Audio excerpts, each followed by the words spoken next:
사도신경으로 신앙 고백 드립니다. 나는 전능하신 아버지 하나님 천지의 창조주를 믿습니다. 나는 그의 유일하신 아들 우리 주 예수 그리스도를 믿습니다. 그는 성령으로 잉태되어 동정녀 마리아에게서 나시고 본디오 빌라도에게 고난을 받아 십자가에 못 박혀 죽으시고 장사된 지 사흘 만에 죽은 자 가운데서 다시 살아나셨으며 하늘에 오르시어 전능하신 아버지 하나님 우편에 앉아 계시다가 거기로부터 살아있는 자와 죽은 자를 심판하러 오십니다. 나는 성령을 믿으며 거룩한 공교회와 성도의 교제와 죄를 용서받는 것과 몸의 부활과 영생을 믿습니다. 아멘. 찬송가 210장입니다. 210장.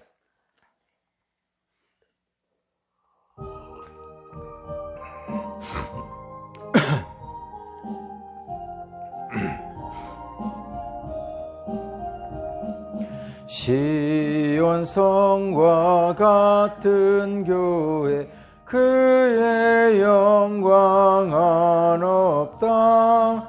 허락하신 말씀대로 주가 친히 세웠다. 반석 위에 세운 교회 흔들 자가 누구랴. 모든 원수에 왔사도 아무 근심 없도다. 생명샘이 솟아나와 모든 성도 마시니 언제든지 흘러넘쳐 부족함이 없도다. 이런 물이 흘러가니 목마를 자 누구랴. 주의 은혜 풍족하여 넘치고도 넘친다. 주의 은혜 내가 받아 시온 백성 되는 때 세상 사람 비방해도 주를 찬송하리라. 세상 헛된 모든 영광 아침 안개 같으나 주의 자녀 받을 복은 영원 무궁하도다. 아멘. 아멘. 오늘 주신 하나님 말씀 마태복음 16장 13절에서 28절입니다.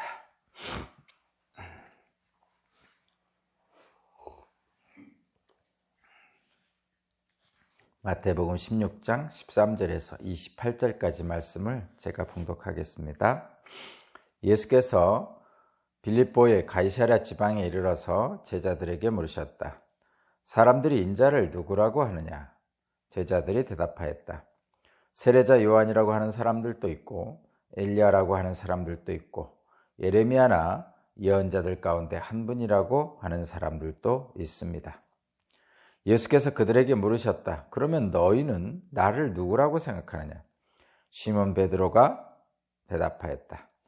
선생님은 살아계신 하나님의 아들 그리스도이십니다. 예수께서 그에게 말씀하셨다. 시몬 바요나야, 너는 복이 있다. 너에게 이것을 알려주신 분은 사람이 아니라 하늘에 계신 나의 아버지시다. 나도 너희에게 말한다. 너는 베드로다. 나는 이 반석 위에다 내 교회를 세우겠다. 죽음의 문들이 그것을 이기지 못할 것이다. 내가 너에게 하늘나라의 열쇠를 주겠다. 내가 무엇이든지 땅에서 매면 하늘에서도 매일 것이요 땅에서 풀면 하늘에서도 풀릴 것이다. 그때 예수께서 제자들에게 엄명하시기를 자기가 그리스도라는 것을 아무에게도 말하지 말라고 하셨다. 그때부터 예수께서는 자기가 반드시 예루살렘에 올라가야 하며 장로들과 대제사장들과 율법학자들에게 많은 고난을 받고 죽임을 당해야 하며 사흘째 되는 날에 살아나야 한다는 것을 제자들에게 밝히기 시작하셨다. 이에 베드로가 예수를 붙들고 주님 안 됩니다. 절대로 이런 일이 주님께 일어나서는 안 됩니다. 하고 말하면서 예수께 대들었다. 그러나 예수께서는 돌아서서 베드로에게 말씀하셨다. 사탄아, 내 뒤로 물러가라. 너는 나에게 걸림돌이다. 너는 하나님의 일을 생각하지 않고 사람의 일만 생각하는구나. 그때 예수께서는 제자들에게 말씀하셨다. 누구든지 나를 따라오려거든 자기를 부인하고 제 십자가를 지고 나를 따라오너라. 누구든지 자기 목숨을 구하고자 하는 사람은 잃을 것이요 나 때문에 자기 목숨을 잃는 사람은 찾을 것이다. 사람이 온 세상을 얻고도 제 목숨을 잃으면 무슨 이득이 있겠느냐? 또 사람이 제 목숨을 찾는 대가로 무엇을 내놓겠느냐? 인자가 자기 아버지의 영광에 쌓여 자기 천사들을 거느리고 올 터인데 그때 그는 각 사람에게 그 행실대로 갚아줄 것이다. 내가 진정으로 너희에게 말한다. 여기에 서 있는 사람들 가운데는 죽음을 맛보지 않고 살아서 인자가 자기 왕권을 차지하고 오는 것을 볼 사람들도 있다. 아멘.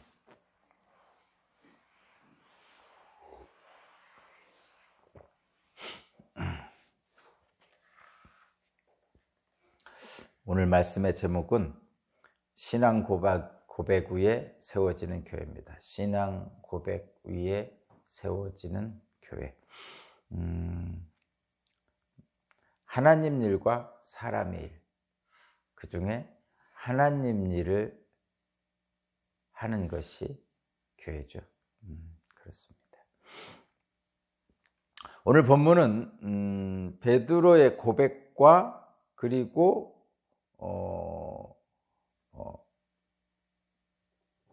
예수님의 정체성, 예수님의 정체성을 베드로의 고백을 통해서 알려주시고 또 예수님의 사명이 무엇인지를 베드로를 통해서 또 알려주십니다. 그러니까 오늘 말씀의 핵심은 예수님의 정체성과 예수님이 하시는 일입니다. 예수님의 정체성은 메시아죠. 그리스도입니다. 하나님의 아들입니다. 그리고 예수님이 하시는 일은 사람의 일이 아니고 하늘의 일을 하시는 것이죠.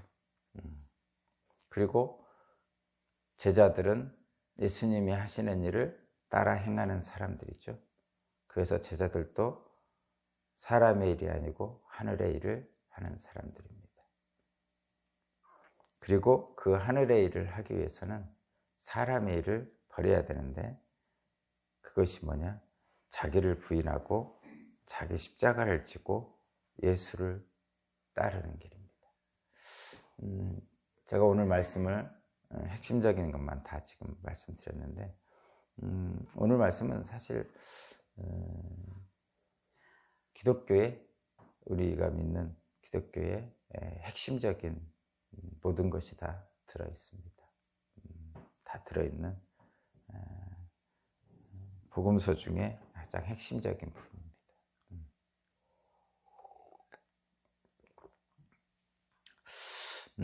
여기 이제 한번 보겠습니다. 앞에 부분도 보면 너무나 중요한 부분들이라서 한 구절도 그냥 넘어갈 수 없는 그런 구절입니다. 한번 보겠습니다.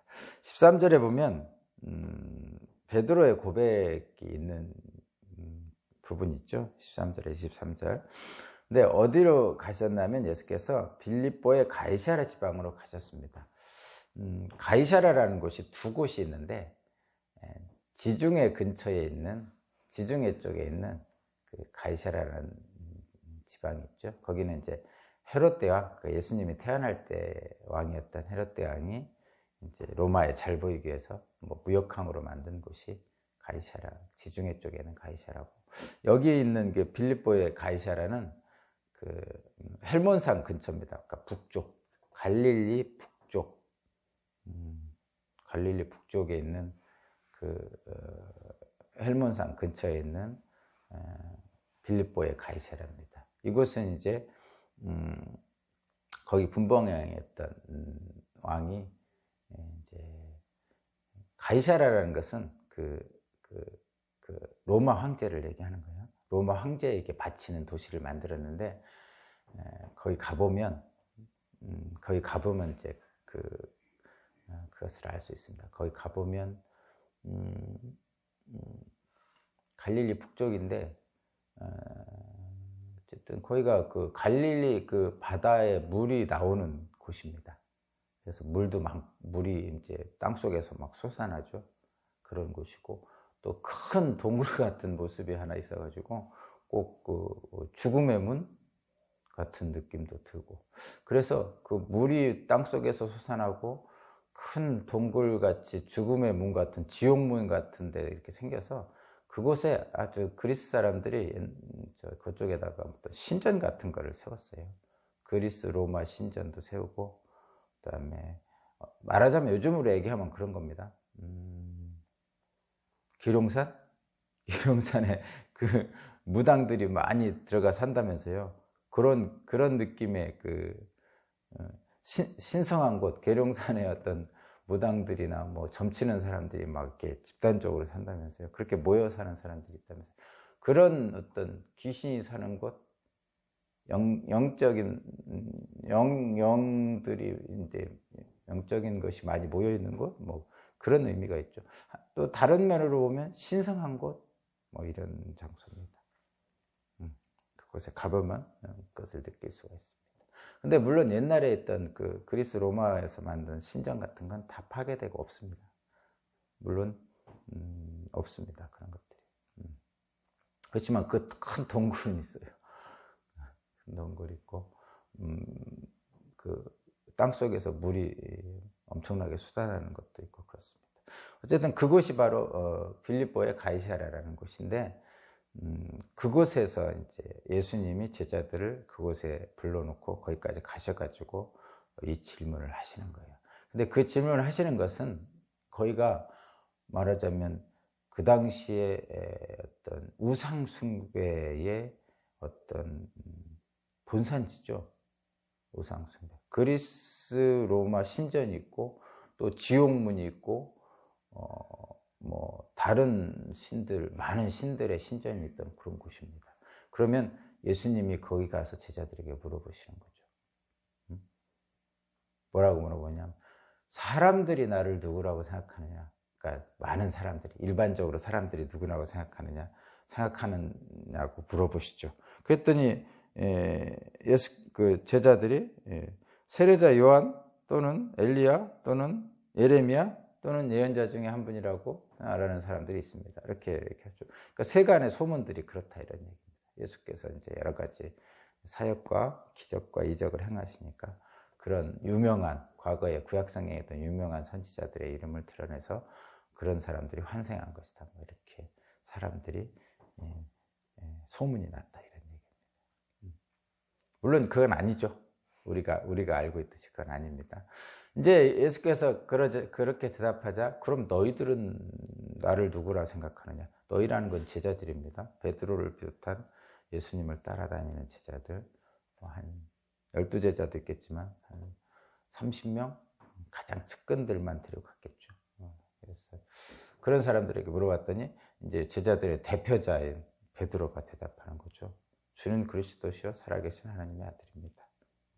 그렇게 대답하는 거죠. 선생님은 살아계신 하나님의 아들 그리스도십니다. 명확한 거죠. 이건 분명한 겁니다. 하나님의 아들인 이신 그리스도시죠. 그렇습니다. 이 고백이 분명한 고백입니다. 그런 고백을 하는 겁니다. 그런데 이 교회의 이 신앙 고백 후에 예수께서 그 교회를 세우신다고 말씀하십니다. 거기 보면 17절, 일단 17절부터 보면 예수께서 그에게 말씀하셨다. 시몬 바요나야, 너는 복이 있다. 너에게 이것을 알려주신 분 사람이 아니라 하늘에 계신 나의 아버지다. 시몬 바요나, 이 바요나라는 뜻은 요나의 아들이란 뜻입니다. 요나의 아들 시몬아 이런 뜻입니다. 바요나, 이거는 바요나 시몬, 그런 얘기입니다. 그걸 알려준 것은 네 자신이 아니라 하나님이시다 이렇게 얘기한 거죠. 예, 이건 뒤쪽에서 다시 한번 보면 되고, 18절 이제 베드로의 신앙 고백 후에 이제 신앙 고백의 기회를 세우시는 말씀을 하시는 거죠. 18절, 나도 너에게 말한다. 너는 베드로다. 나는 이 반석 위에다 내 교회를 세우겠다. 죽음의 문들이 그것을 이기지 못할 것이다. 그러니까 원래 베드로의 이름이 시몬이에요. 그러니까 바요나, 요나의 아들 시몬입니다. 우리 여기 이름이 비슷하니까 누구의 아들 시몬, 누구의 아들 뭐 이렇게 표현하잖아요. 여호수아는 눈의 아들이죠. 눈이라는 사람의 아들인가 봐요. 그래서 눈의 아들 여호수아 이렇게 하잖아요. 우레의 아들 이라는 야고보 뭐 이렇게 하고, 그래서 우레라는 사람의 아들이라는 얘기입니다. 그러니까 여기도 바요나는 요나의 아들 시몬이라는 뜻이에요. 시몬이라고 불렀어요. 시몬아 시몬아 이렇게 부른 거죠. 근데 예수께서 시몬을 베드로라고 부르신 겁니다. 근데 시몬이라는 뜻도 바위라는 뜻이래요. 그리고 베드로라는 뜻은 그리스 말로 바위라는 뜻입니다. 시몬은 히브리어로 바위인가? 저 잘 모르겠습니다. 그러나 어쨌든 베드로라는 단어는 그리스 말 헬라어로 바위라는 뜻이에요. 그러니까 성경에서는 베드로라고 부르는데 영어로는 페트라라고 부릅니다. 페트라를 베드로 이렇게 부르죠. 그렇습니다. 거기 이제 요르단 쪽에 가면 페트라라는 유적지가 있어요. 가보면 거기 있습니다. 바위 밑에 있어요. 바위 밑에 그 유적지. 그래서 페트라라고 합니다. 페트라가 베드로라는 말로 불립니다.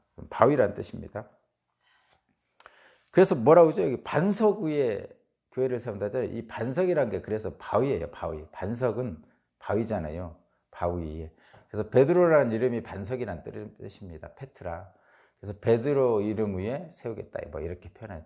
이것은 이제 말하자면 언어를 가지고 사람들에게 이렇게 상징적인 표현을 써주는 거죠.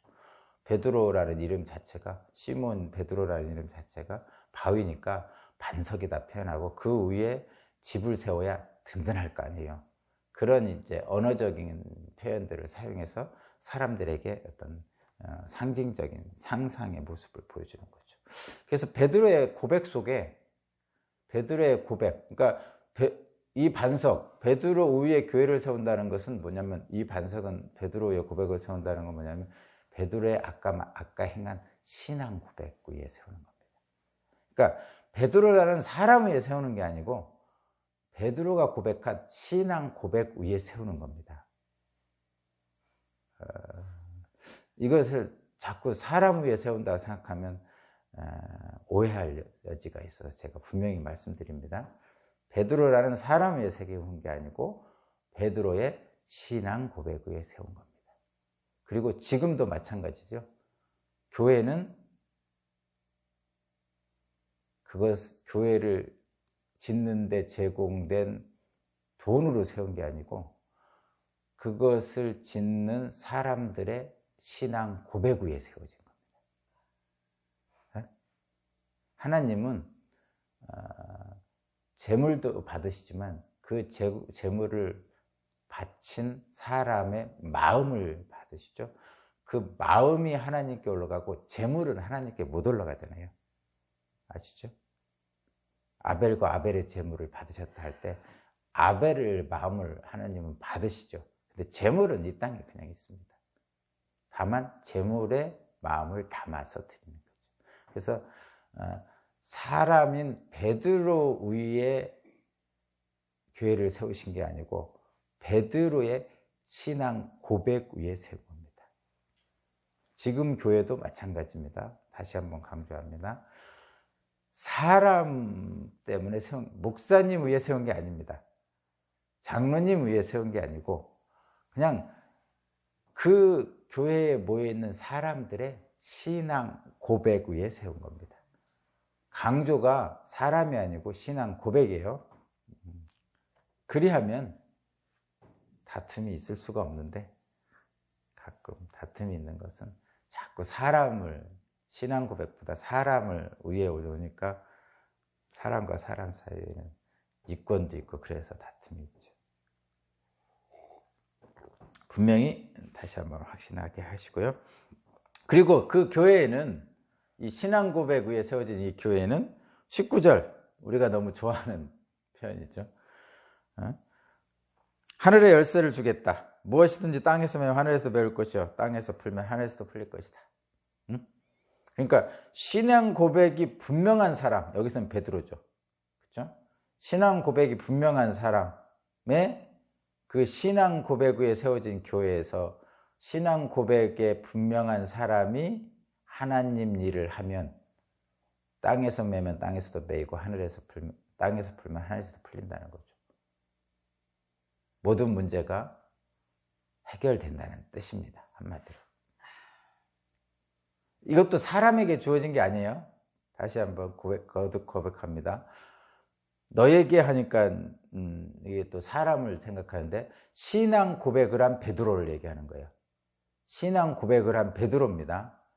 신앙 고백이 핵심이에요. 여기 신앙 고백한 사람, 이렇게 봐야 돼요. 신앙 고백한 사람에게 이런 권능을 주시는 겁니다. 자, 20절은 그냥 넘어가겠고요. 그 다음에 이 베드로의 고백, 그러니까 예수님의 정체성에 대한, 주는 그리스도의 살아계신 하나님의 아들입니다라는 베드로의 정체성에 대한 고백 위에서 교회를 세우셨습니다. 그리고 그 예수님의 정체성을 분명하게 다시 한번 확인하는 게 21절부터 28절입니다. 한번 보겠습니다.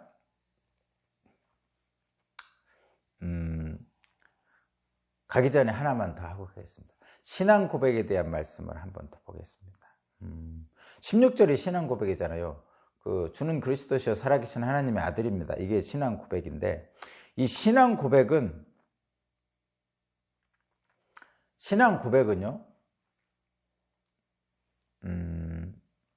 한마디로 말하면 우리 인간의 어떤 근원적인 문제를 해결해 주실 분에 대한 고백이죠.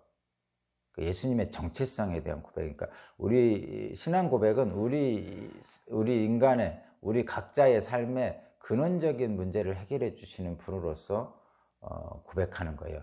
그러니까 이런 거란 얘기입니다. 당시의 사람들은 메시아를 기다리고 있었잖아요. 메시아를 기다리고 있었죠. 그래서 많은 사람들이 메시아 대망, 메시아를 기다리고 있어요. 근데 그 당시 사람들은 어떤 메시아를 기다리고 있었냐면 정치적 메시아를 기다리고 있었어요. 로마의 지배로부터 해방시켜줄 정치적 메시아를 기다리고 있어요. 그러니까 로마로부터 해방시켜줄 왕, 구원자를 기대하고 있었어요. 그러니까 당시 사람들에게는 가장 큰 고통이 그거였던 거죠. 로마의 지배가 너무 심해서 고통을 많이 당했던 거죠. 그래서 그 당시에 로마의 세금을 걷어내는 세리라는 같은 동족을 매국노라고 해가지고 엄청나게 사람 취급도 안 했던 거 아니에요.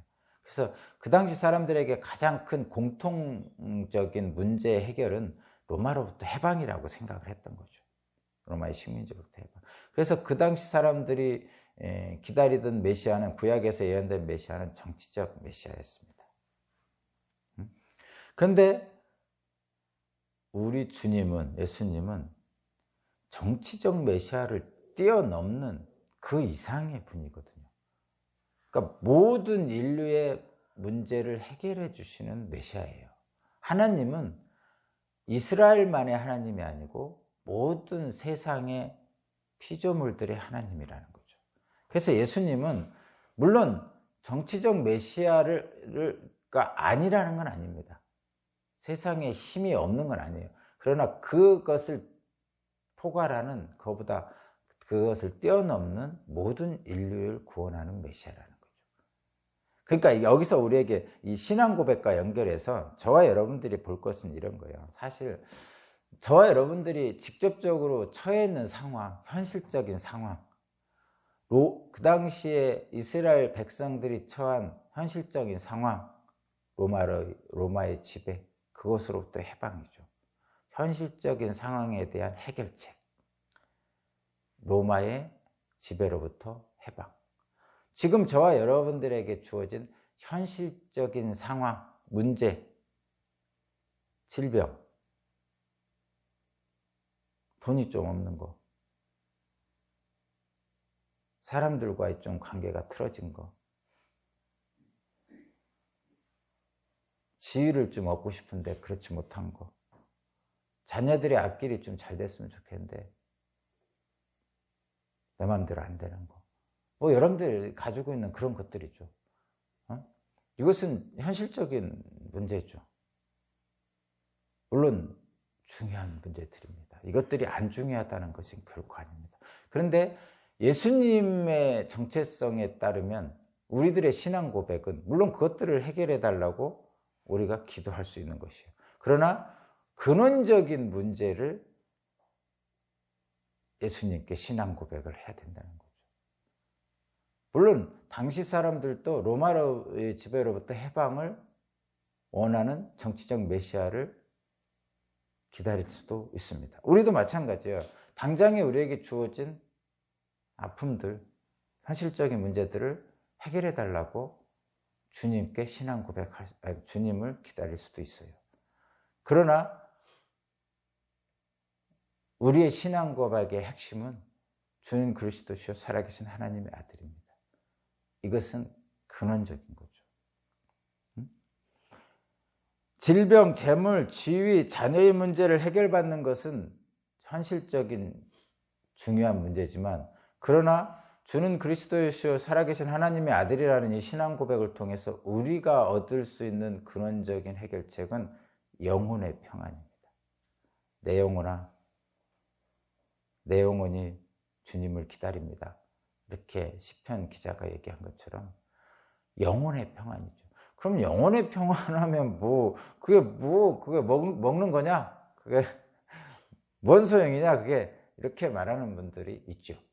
근데 여러분, 그의 나라와 그의 일을 먼저 구하라. 그래야 모든 것을 더하시리라는 말씀에 있는 것처럼 내 영혼이 평안하면